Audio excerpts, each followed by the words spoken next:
de toutes les grandes franchises de l'histoire du cinéma. C'était très secret. C'est la première qui doit son succès non pas à un producteur hollywoodien, Je ne savais pas comment ça allait se passer. ni à un talentueux réalisateur, Chris Columbus était génial. ou même à un brillant auteur, It was the purest stroke of inspiration I've ever had in my life. mais en premier lieu aux enfants. Tu es Harry Potter? Tous les enfants connaissaient Harry Potter. Du jour au lendemain, c'était partout. C'était encore plus énorme que la Bible. Le premier roman d'une jeune autrice Je suis un quoi? Un sorcier. donne naissance non pas à une simple franchise, C'est excitant de ne pas respecter. On avait l'impression d'être une famille. mais à une famille temporaire pour 3 enfants inconnus du grand public Dan, Rupert et Emma s'étaient engagés pour 10 ans. qui sont loin de se douter Beaucoup d'entre eux n'avaient encore jamais tourné dans un film. qu'ils vont bientôt devenir des superstars. Je peux savoir ce que tu fiches ici, Weasley? Au moins, j'étais pas le seul à être dépassé. À l'affiche de pas moins de 7 superproductions. Un sacré pari. Quelle aventure! Il repoussait les limites. C'était dingue. Ceci est l'histoire des adultes qui ont participé à ce projet. Ils avaient peur que ce soit trop effrayant. Rien n'a jamais été joué d'avance. C'est comme choisir entre la peste et le choléra. Qui ont été à l'écoute des enfants On va nous descendre en flammes. Il voulait que les gens croient en la magie. et qui se sont même parfois comportés eux aussi comme des enfants. Ils ont renvoyé tout le monde. Ils ont posé une batte de baseball sur la table et ils ont dit « Vous savez à quoi ça sert ?» Parce qu'ils étaient prêts à tout Il repoussait les limites et malheureusement, j'ai fini avec une lésion de la colonne vertébrale. et qu'ils ont réussi à lancer un sort très spécial. On rêvait depuis toujours d'utiliser ce sortilège. On savait pas comment ça allait être reçu. Ça a quand même rapporté 7 milliards de dollars. Ça fait rêver. Pour créer la seule série de films pour enfants Ce sont eux les meilleurs critiques. réclamée par les enfants, Sa fille n'en démordait pas. Il fallait absolument qu'on en fasse un film. faite par des enfants. On a dû demander à ses parents l'autorisation de le raser à 11 ans. Les acteurs grandissent et avec l'âge, leur jeu d'acteur change. Et regardée par le monde entier. Voici les sorciers derrière les sorciers. Ça n'avait encore jamais été fait. Le budget était astronomique. C'était un enfer. C'était une très mauvaise idée. Bienvenue dans Harry Potter, les secrets enfin révélés. C'est magique ce qu'ils ont réussi à créer.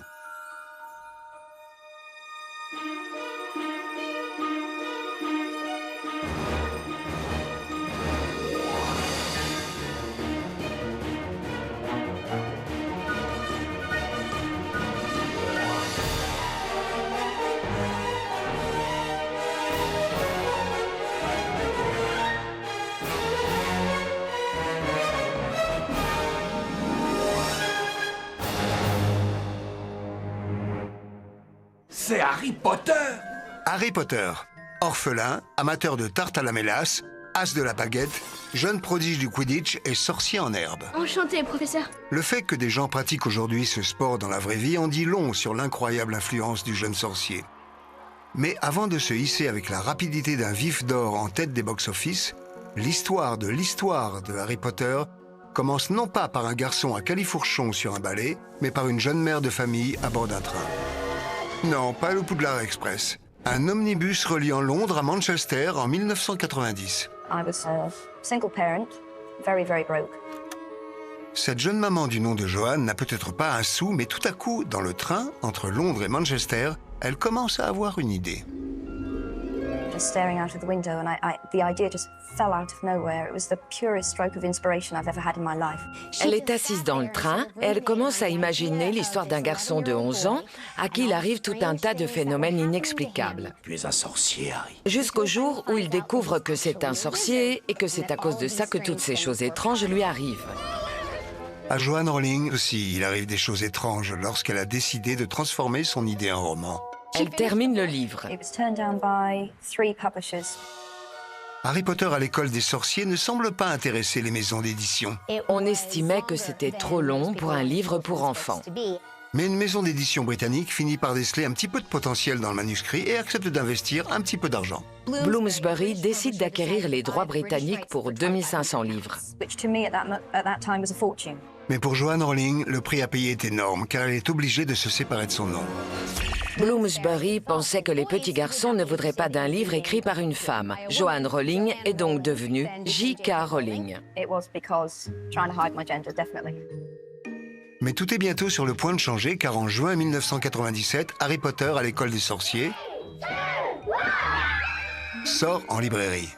Ça a été un véritable phénomène. Du jour au lendemain, c'était partout. Tout le monde avait entendu parler de ce petit sorcier. Et voilà que tout à coup, les enfants se mettent à préférer dévorer des livres que des bonbons. Donc forcément... Le cinéma commençait à s'y intéresser.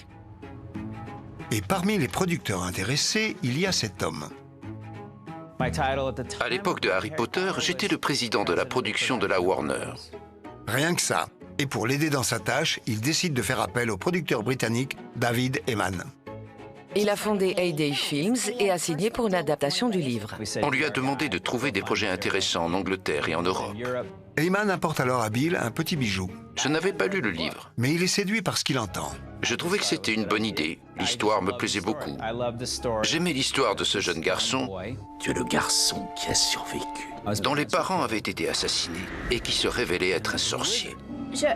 Je ne suis pas un sorcier. La conversation a duré 5 minutes. Et à la fin, je lui ai dit « Banco, on achète les droits. » Mais je ne voulais pas que ça nous coûte trop cher. Parce qu'après tout, Harry Potter n'est encore un succès qu'au Royaume-Uni. Pour traverser l'Atlantique, le jeune sorcier aura besoin des conseils des Américains. Il voulait les pleins pouvoirs. Il voulait avoir le droit de faire ce qu'il voulait de ses personnages sans forcément s'en tenir aux livres. Et Bill a une autre exigence. Je voulais aussi les droits sur les produits dérivés. Bien vu, Bill. Seulement J.K. Rowling s'est entouré d'habiles négociateurs. Son livre était très populaire, ce qui lui donnait un grand levier de négociation. Ceci grâce à un personnage minuscule mais haut en couleur dont personne en Amérique n'a entendu parler. Parfaitement, un Smarties. À l'époque, les petits bonbons recouverts de chocolat sponsorisent un grand prix de littérature jeunesse. Ça a clairement boosté les ventes. Harry a officiellement le vent en poupe et sa créatrice refuse de vendre les droits d'adaptation à n'importe qui. The only control you have is to sign the contract with someone you truly believe will make, the right film. Et justement, la moitié d'Hollywood est persuadée d'en être capable. La Warner était intéressée. Banco, on achète les droits. Mais également les grosses pointures de chez DreamWorks. Not going to be DreamWorks. D'accord, pas DreamWorks. Et Disney? Or Disney, as a matter of fact. Can we not put that on there?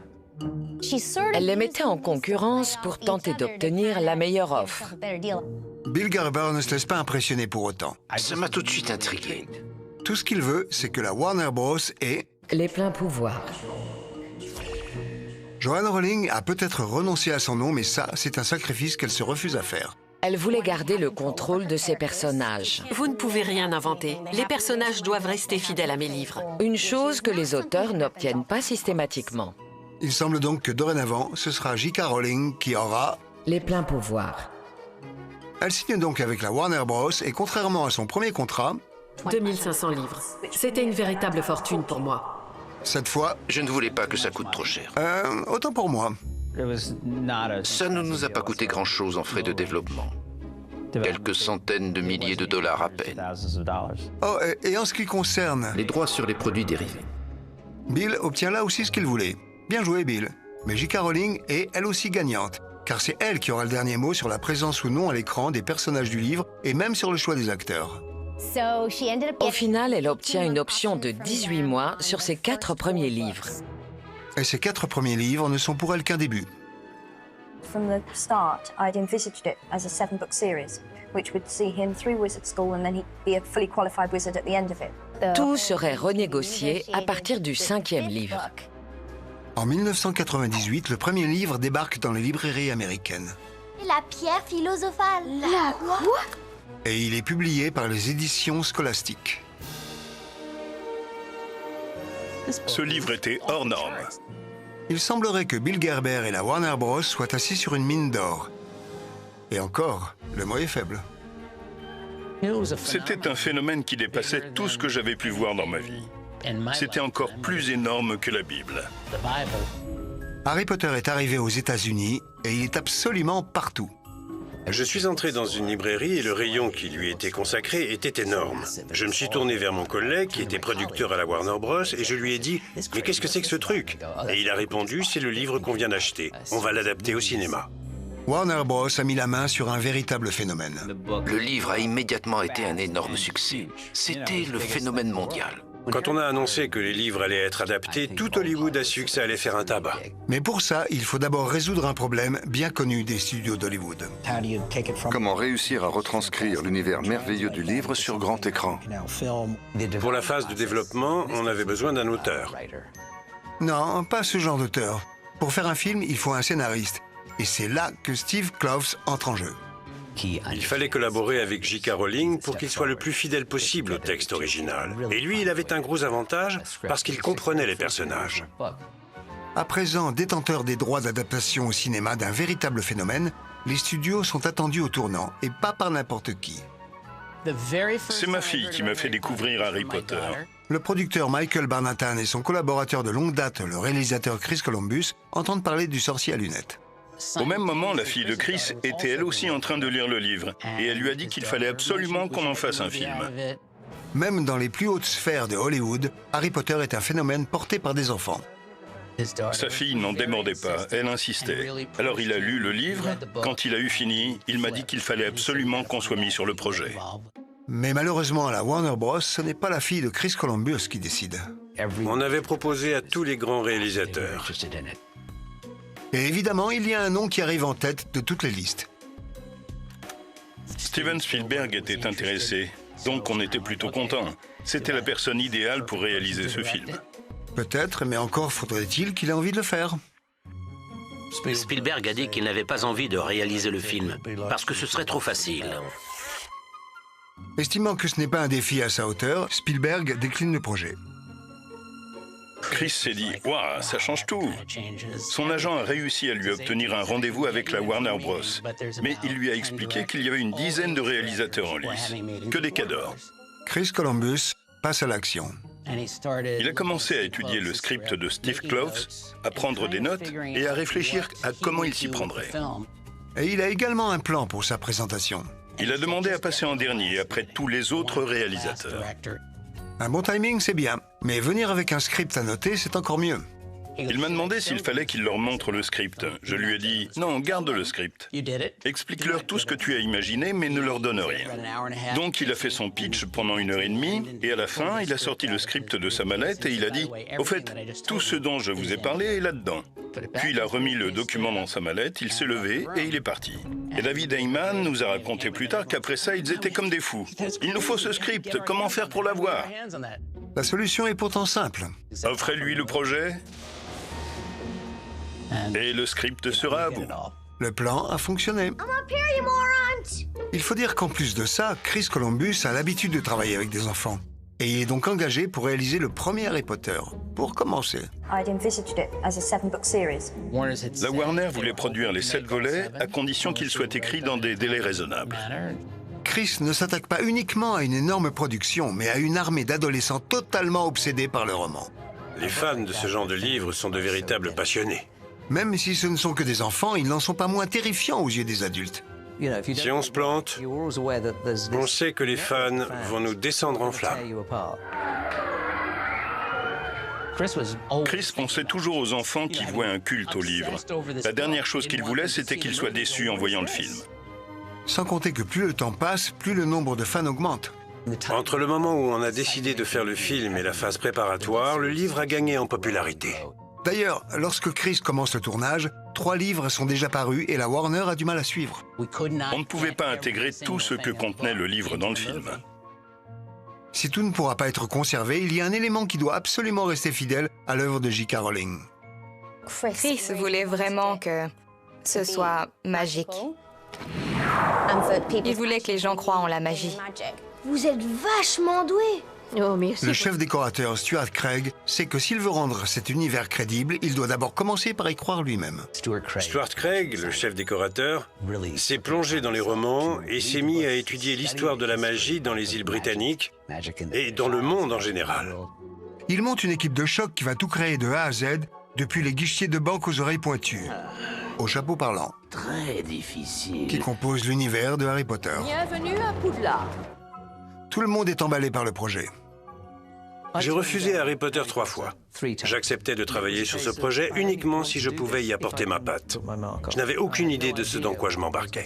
Nick a peur d'être obligé de travailler avec une bande de pantins. Et en un sens, il n'a pas totalement tort. Ils avaient également contacté l'atelier Henson. Comme Jim Henson, le créateur du Muppet Show. Henson voulait créer plusieurs personnages, dont la licorne apparemment. Mais moi aussi, je voulais faire la licorne. Ils m'ont dit que je pouvais faire le serpent, mais je m'en fichais du serpent. Moi, je voulais faire la licorne. Bref, on ne s'en sortait pas. On a quand même fini par trouver un terrain d'entente, et c'est moi qui ai obtenu la licorne. Certes, fabriquer une licorne n'est pas facile, mais c'est peu de choses comparé à la décision la plus importante de l'histoire de la franchise, le choix des acteurs. Choisir les personnages du livre qu'on allait garder a été un vrai casse-tête. Et comme si ça n'était pas assez compliqué comme ça... Elle voulait garder le contrôle de ses personnages. C'est J.K. Rowling qui aura le dernier mot. Joanne exigeait un casting à majorité britannique. Elle tenait à ce que le film ait des racines britanniques. Et la question qui est sur toutes les lèvres, c'est... Qui incarnera Harry Potter? Il fallait quelqu'un qui soit à la hauteur du héros du livre. Il va devenir célèbre. C'était une sacrée décision à prendre. Le casting de Harry Potter est absolument sans précédent dans l'histoire du cinéma. L'équipe savait ce que le public attendait de ce film. Ils voulaient que Harry, Hermione et Ron aient une relation qui leur parle à tous. C'était ça le plus important, surtout pour Harry. Le choix du casting est d'autant plus lourd de conséquences que les acteurs devront être capables d'enchaîner potentiellement 7 films. Chris Columbus savait qu'il lui fallait des acteurs capables de tenir la distance pendant les 7 films. Caster des enfants, c'est ce qu'il y a de plus dur. Les producteurs décident de s'en remettre aux fans. Ils sont allés dans presque toutes les écoles du Royaume-Uni. Peinant à trouver l'acteur qui incarnera Harry Potter, Chris Columbus décide de ratisser plus large, allant même jusqu'à ouvrir les auditions aux écoliers britanniques. Si tu es fan d'Harry Potter et que tu sais jouer la comédie, envoie-nous un courrier accompagné d'une photo de toi. Premier bon point pour Chris Rankin, il a la bonne coupe de cheveux. Un rouquin et une robe de seconde main. Tu es forcément un Weasley. Il n'y avait qu'un seul rôle qu'un rouquin de 16 ans pouvait jouer. Allez, Percy. Percy. Percy, c'est Percy Weasley, le frère aîné de Ron. Je me suis dit pourquoi pas.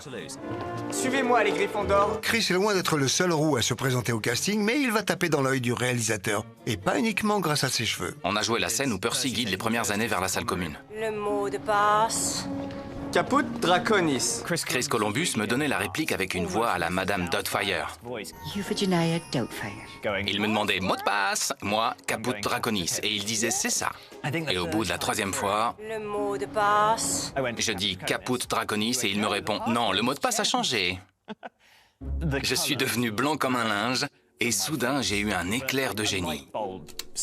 J'ai dit je pense que Dumbledore m'en aurait informé si le mot de passe avait changé. Les gens se sont mis à rire derrière la caméra et 2 jours plus tard, on m'a appelé pour me dire que j'avais le rôle. Quant au jeune acteur qui incarne notre Weasley préféré, Ron... Au fait, je m'appelle Ron. Ron Weasley. Il est choisi grâce à son jeu, aussi naturel que sa couleur de cheveux. Rupert était un comédien né. Dès qu'il est arrivé, c'est comme s'il était devenu Ron. Vous voulez quelque chose, les enfants? Non, merci. J'ai ce qu'il faut. C'était lui qui était le plus à l'aise. C'était vraiment un gamin rigolo. Au fait, je te signale que tu as une tache sur le nez. Tu le savais? Juste là. Emma Watson, 10 ans, Je suis Hermione Granger. est choisie pour interpréter Hermione. C'est la plus jeune des 3. C'était la plus sérieuse de la bande. Et le rôle semble taillé sur mesure pour elle. Tu ne sais même pas le prononcer. C'est Leviosa. C'était une très bonne élève, très studieuse.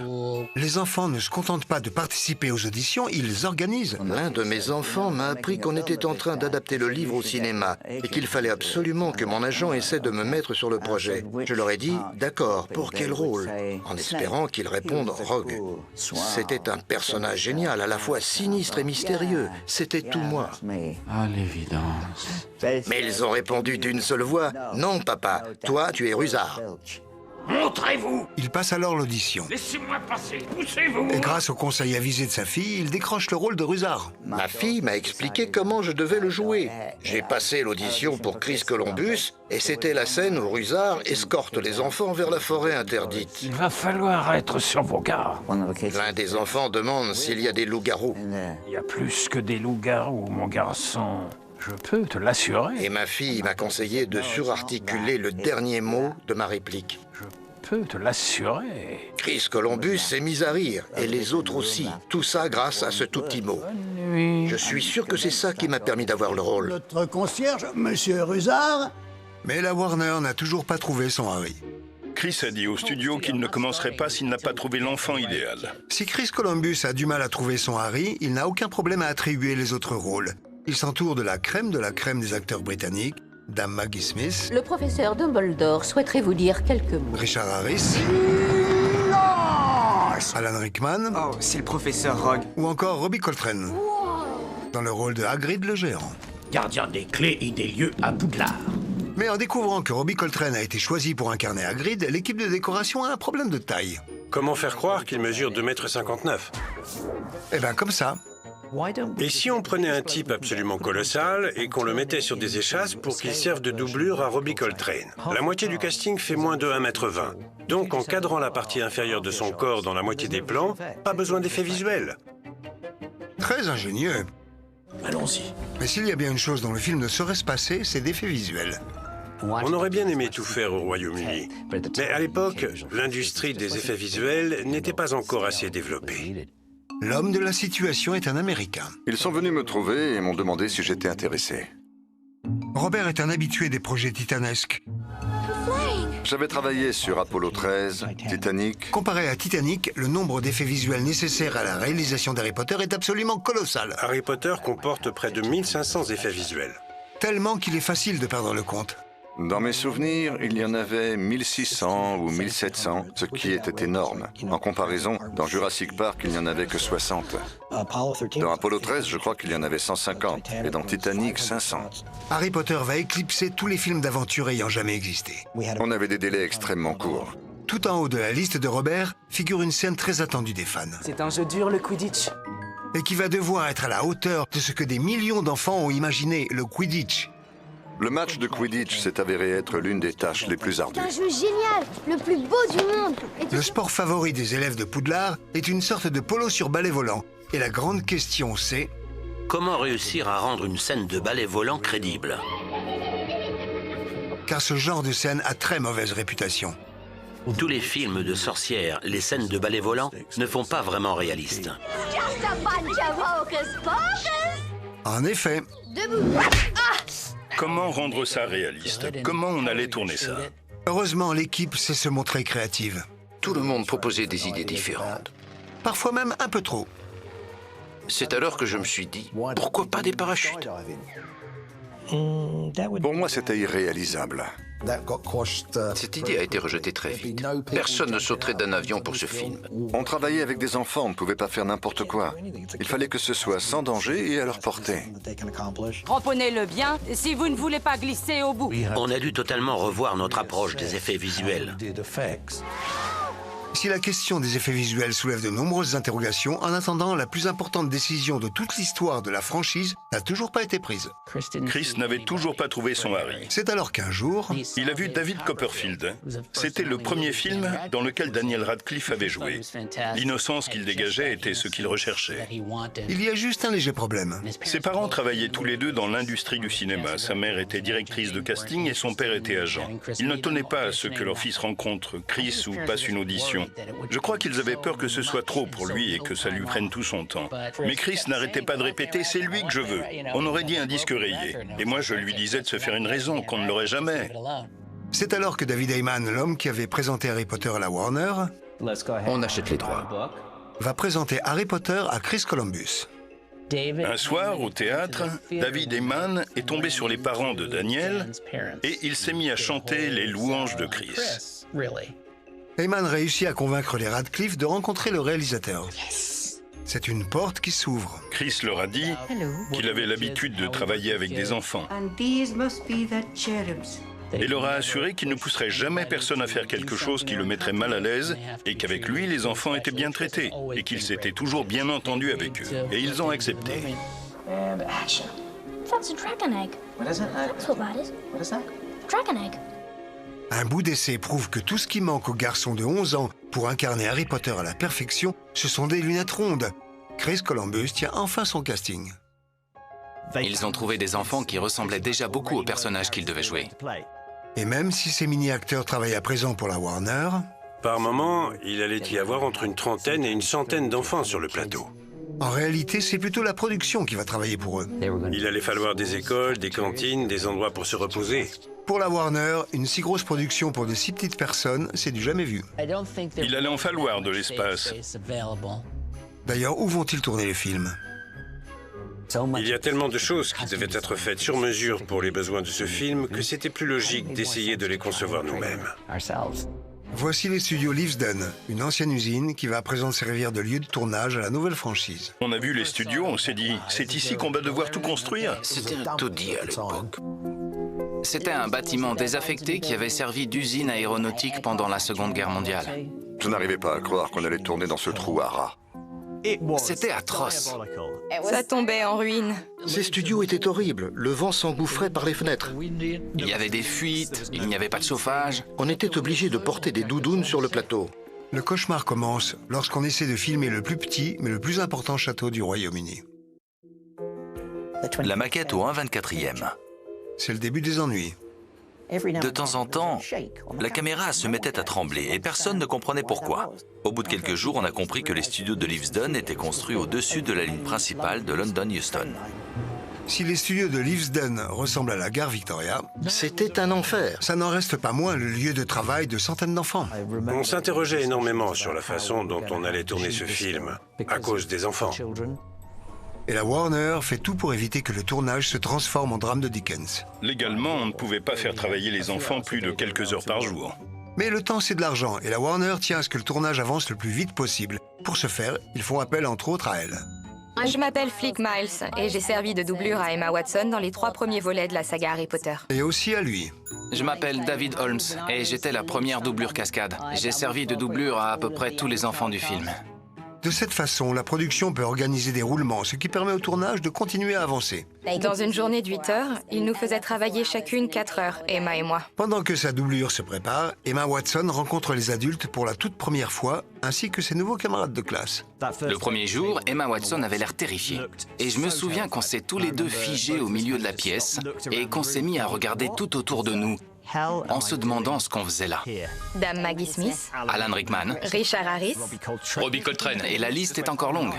Et ce, alors que personne n'a encore ouvert la bouche. Quand Alan Rickman a pris la parole pour la première fois en tant que Rogue, je veux leur apprendre à ensorceler l'esprit d'un homme et à lui emprisonner les sens. Le simple son de sa voix a suffi à me clouer sur place. La célébrité ne fait pas tout. La petite Emma s'est exclamée « La vache, c'était trop bien !»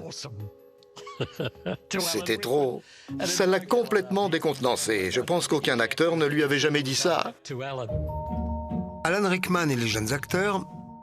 Ils débutaient tous dans le métier. Embarquent tous à bord du Poudlard Express en septembre 2000 pour le début du tournage. Et ils commencent par la toute dernière scène. On n'a pas le droit de faire de la magie en dehors de Poudlard. Celle où ils prennent le train pour rentrer. L'alchimie est immédiate. Ça fait drôle de rentrer chez soi. Chris est très satisfait du résultat. Les fêtes approchant, on a l'impression d'assister à un miracle de Noël. Pas vraiment. Pour Noël, on avait 2 semaines de pause. Mais au retour des vacances... Lorsque le tournage a repris, il était catastrophé. Il fallait tout reprendre à zéro avec les enfants. Ils avaient oublié tout ce qu'on leur avait appris. Avoue que ce n'est pas une réussite. C'était long. Si les enfants ont oublié leurs leçons, certains adultes, eux, ont oublié leurs bonnes manières. On n'était pas du tout d'accord. Robert Legato et moi avons eu un léger différend pour la scène où les élèves traversent le lac pour se rendre à Poudlard. Le directeur de la photographie, John Seal, est face à une nouvelle technologie. Il y avait un nouveau système qui venait de sortir et qui permettait d'incruster les images du fond bleu directement sur les moniteurs du réalisateur. Mais il fallait que tout soit éclairé d'une certaine manière, et ces lumières m'empêchaient d'éclairer la scène comme je le voulais. Mais Robert a besoin de ces lumières pour que ces images de synthèse fonctionnent. Parfois, on a une idée qui semble être la bonne, mais qui en réalité ne l'est pas. Et c'est ce que je leur ai expliqué. Chacun essaye de faire entendre raison à l'autre. Pour moi, il fallait retirer ces lumières du plafond. Je n'étais pas d'accord avec ça. J'ai été obligé de jouer du galon. Ils ont donc opté pour leur idée à eux. Et finalement, j'ai pu avoir l'éclairage que je voulais. Sauf que ça ne m'allait pas. Mais Robert et John ne sont pas les seuls à avoir des problèmes sur le plateau. La licorne que Nick tient absolument à fabriquer lui donne du fil à retordre. C'est une licorne morte.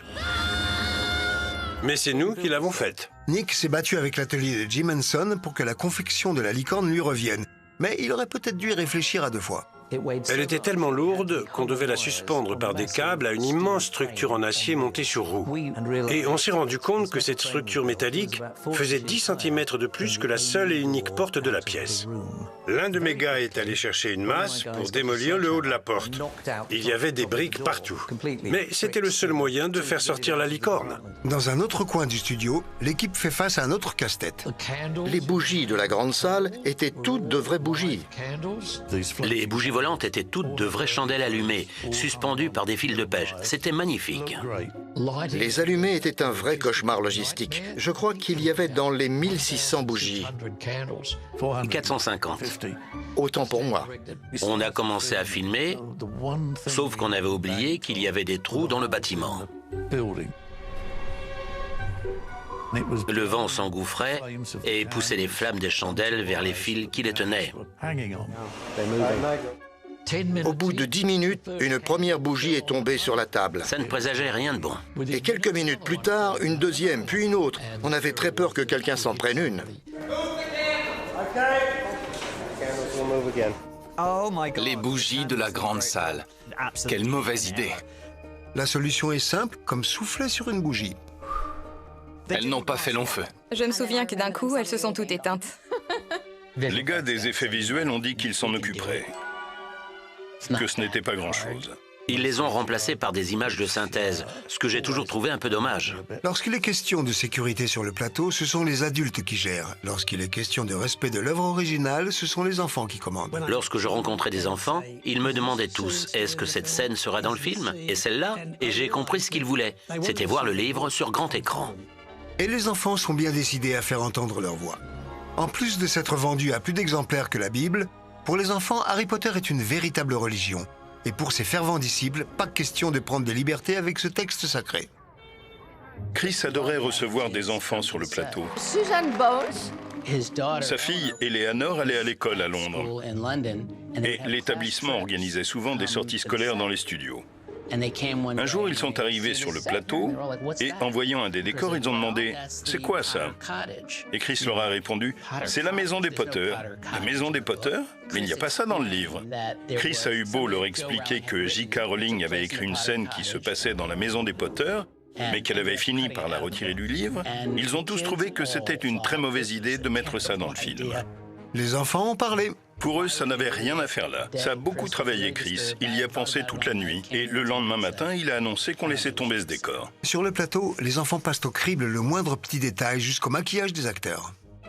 J'étais au studio avec mon fils. On tournait la scène où on voit la cicatrice pour la première fois. Joe, mon fils, commence à me tirer par le bras. Je lui dis « Chut, qu'est-ce qu'il y a ?» Et il me répond que la cicatrice est mal faite. Je dis « Ok Joe, si tu veux. » Mais Chris a vu qu'on discutait et il est venu nous demander ce qu'il y avait. Je lui ai dit que Joe trouvait la cicatrice mal faite. Alors Chris est allé l'examiner de plus près et il a dit « Joe a raison. » On a interrompu le tournage pendant une demi-heure, on a appelé le maquillage et on leur a demandé de refaire la cicatrice. Chris savait que les mieux placés pour dire ce qui était bien ou pas, c'étaient les enfants qui connaissaient le livre par cœur.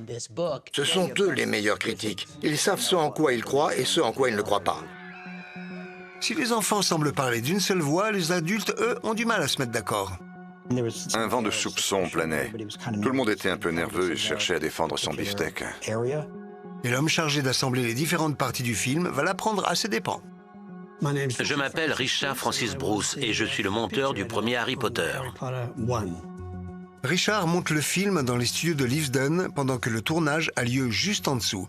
Ce qui arrange bien Robert, qui a sa propre idée de comment monter le film. Idée qui a déjà fonctionné avec d'autres réalisateurs.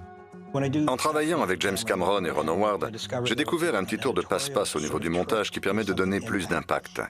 Tout le monde avait adoré, c'était un peu devenu ma signature. Donc pour moi, il n'y avait aucun problème à ce que je donne mon avis sur la façon dont le film devait être monté. Un jour, on est revenu du déjeuner et un de ces gars était dans notre salle de montage à faire je ne sais quelle modification. Mon assistant n'en revenait pas. Il avait tout changé. Qu'est-ce qu'il fabriquait? D'habitude, je participe toujours jours au montage. Malgré le désaccord entre ses deux collaborateurs, Chris Columbus garde le contrôle total de son plateau. La moindre réplique qu'on voit à l'écran, surtout dans le premier film, c'est à Chris qu'on la doit. On faisait énormément de prises. On passait parfois 2 semaines sur une scène de 2 pages. Les acteurs sont loin d'être des professionnels. C'était la première fois que je jouais dans un film. Je ne savais pas du tout comment ça se passait. On n'avait aucune idée de ce qu'on faisait. Mais le réalisateur leur apprend vite. Il a un don pour tirer des performances authentiques. On sait qu'il préfère les forces du mal, sans même que les enfants se rendent compte qu'ils sont en train de jouer. Donc oui, on s'est beaucoup amusé. C'est un miracle qu'on ait réussi à terminer le film. Tellement on chahutait. Et comme chahuter est le seul moyen d'obtenir des résultats, les acteurs adultes se prêtent aussi au jeu. Percy et les premières années font la rencontre de Peeves. Et personne ne donne autant de sa personne que l'homme qui incarne Peeves, l'esprit frappeur. Rick Mayall, un acteur incroyable. Ma mère l'adorait, mais moi je n'avais aucune idée de qui c'était. Le monde entier avait pu le voir dans des films comme Drop Dead Fred. Et il a passé 5 jours sur le tournage, derrière la caméra. Il était délicieusement irrévérencieux. Je peux vous dire qu'avec lui, j'ai découvert plusieurs mots que je n'avais encore jamais entendus. Rick Mayall n'est pas le seul adulte à employer un langage fleuri lorsque l'équipe n'arrive pas à capturer les performances naturelles, mais tellement fugaces des enfants. Il fallait absolument couvrir les enfants sous tous les angles possibles. Il y avait des caméras partout. Parce qu'il n'était pas capable de sortir plus d'une ligne de dialogue. Le tournage est tellement long... On passait parfois 2 semaines sur une scène de 2 pages. ...que l'équipe voit littéralement les enfants grandir sous ses yeux. Daniel a commencé à muer parce qu'il grandissait. En post-prod, on a été obligé de modifier sa voix pour que ce soit la même tout le long du film. Pourquoi j'y ai pas pensé plus tôt? Et comme si ça ne suffisait pas, il a commencé à avoir de la moustache. Si bien qu'on a dû demander à ses parents l'autorisation de le raser. D'accord.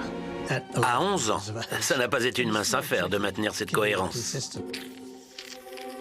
Mais c'est vers la toute fin du tournage que l'on va vraiment passer à un poil de la catastrophe. Avec ce fameux match de Quidditch, le superviseur des effets visuels, Rob Legato, commence à avoir encore plus le tournis qu'un garçon sur un balai volant. Je n'étais toujours pas complètement satisfait du résultat, parce que je n'avais aucun enfant avec lequel travailler devant le fond bleu. En tant que superviseur des effets visuels et réalisateur deuxième équipe, Robert Legato a beaucoup de responsabilités. C'était la scène du zoo avec le serpent qui parle. Est-ce que tu m'entends? Mais pour certains, Robert a peut-être trop de responsabilités. Dans une pièce bondée de gens et de producteurs, il a décidé de montrer une version de cette scène qui, selon lui, était meilleure. Je n'avais encore jamais parlé à un serpent. Il ne m'avait pas du tout consulté avant. Je n'étais pas du tout au courant. Il s'est vexé que je remonte la scène. On lui dit très fermement que non, la scène resterait telle qu'elle avait été pensée. Ils voulaient faire à leur manière, même si ça n'était pas forcément la meilleure solution. Son avenir au sein de l'équipe semble de plus en plus incertain. C'était dur, j'étais de plus en plus contrarié, et à mon avis, je ne devais pas être de très bonne compagnie. Tous les départements avaient des problèmes avec lui. Pour Robert, la situation est aussi déprimante que la météo anglaise. J'avais très envie de rentrer chez moi. J'avais le mal du pays. Ça faisait 8 mois que j'étais en Angleterre. Il faisait gris, on ne voyait jamais le soleil. Il a décidé de rentrer à Los Angeles. Ça a été un soulagement. Pour lui peut-être, mais la Warner, elle, se heurte à un nouveau problème qu'elle n'avait pas vu venir. Le match de Quidditch. Je n'étais pas là pour le filmer ou pour superviser le tournage, ce qui ne me facilitait vraiment pas la tâche. Tout ce que je pouvais faire, c'était prémonter la scène avant de la filmer, en programmant à l'avance le moindre mouvement. C'était une solution contraignante qui a été critiquée, mais c'était la seule que j'avais. Robert, de retour à Los Angeles, un nouveau réalisateur deuxième équipe s'apprête à chapeauter le match, mais il doit d'abord apprendre les règles du Quidditch, et vite. Ça a été l'une des scènes du film les plus difficiles à réaliser. Angoissé, Harry? Oui, un peu. Le système qu'on a créé pour faire voler les balais est un trésor d'innovation. C'était une sorte de taureau mécanique. On pouvait l'incliner dans tous les sens. Le match de Quidditch a été tourné en grande partie en motion control, avec des caméras qu'il fallait programmer à l'avance, ce qui laissait très peu de liberté. C'est un véritable défi pour un cadreur de réussir à capturer le mouvement sans risquer de voir les enfants tomber de leur balai. Tout devait être parfaitement chorégraphié. Ça n'a pas été simple par moments. La Warner n'était pas très convaincue, mais j'avais tout produit en amont pour qu'on soit prêt pour la sortie. Et si on voulait tenir les délais, c'était la seule et unique solution. Je n'aime pas ça du tout. Qu'est-ce que c'est? Le tournage est presque terminé, mais la partie n'est pas encore tout à fait terminée. C'est un échiquier géant. C'était une scène tellement mythique du livre que nous tenions à la reproduire de façon fidèle. Faut jouer une partie pour passer de l'autre côté. Le décor était absolument incroyable. La plupart des choses qu'on voit à l'écran étaient vraiment là. Et toutes les pièces se déplaçaient. Nous avons dû construire des pièces d'échecs radiocommandées que l'on pouvait déplacer sur le plateau. Et elles explosaient pour de vrai. C'était vraiment lugubre. On aurait dit qu'on tournait une scène de guerre. J'ai utilisé de l'air à très très haute pression pour faire exploser les pièces.